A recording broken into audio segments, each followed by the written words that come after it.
Pour continuer le sujet des systèmes d'armes les plus modernes, dans votre message à l'Assemblée fédérale, vous avez évoqué ces nouvelles conceptions de pointe. Il y a eu depuis un article, une série d'articles à l'Occident qui disait que vous êtes allé au stade des essais et que ces systèmes d'armes ne sont pas encore une réalité. Est-ce que c'est vrai?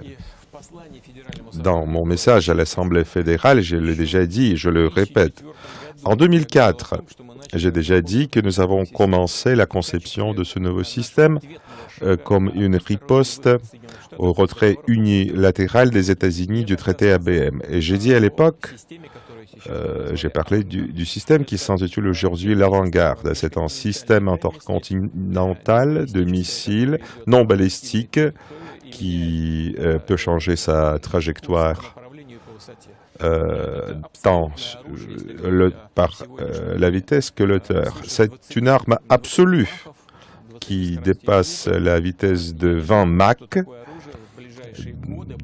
Je ne pense pas qu'il y ait un autre pays qui puisse se doter d'une telle arme dans les années à venir.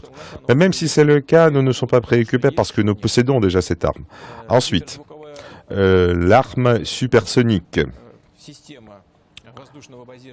qui est basée à air, Kinjal, c'est une missile hypersonique qui va à une vitesse de 10 Mach, est déjà mise en exploitation dans notre armée dans le district fédéral du Sud. Je l'ai déjà dit. Si quelqu'un le doute, alors vous pouvez regarder les vidéos des lancements de ce missile.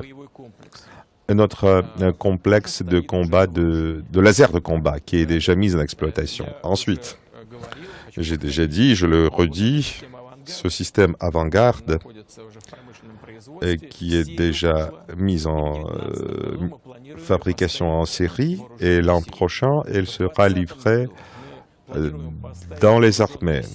Dans l'an 2020, nous allons livrer notre complexe le plus puissant, stratégique de missiles.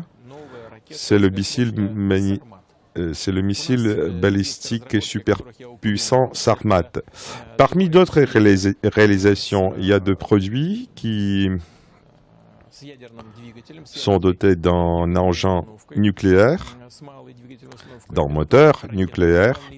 C'est une fusée globale et puis un appareil sous-marin. Dans les deux cas, nous avons réalisé l'étape principale de la conception, notamment tout ce qui concerne avec l'essai de ce moteur nucléaire.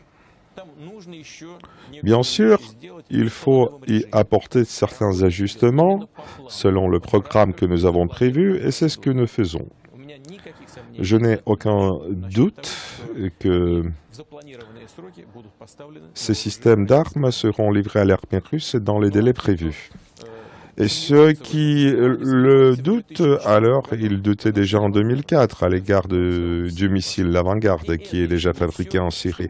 Mais ce n'est pas tout que nous allons concevoir et ensuite livrer à notre armée. C'est prématuré de le dire, mais nous le dirons bientôt.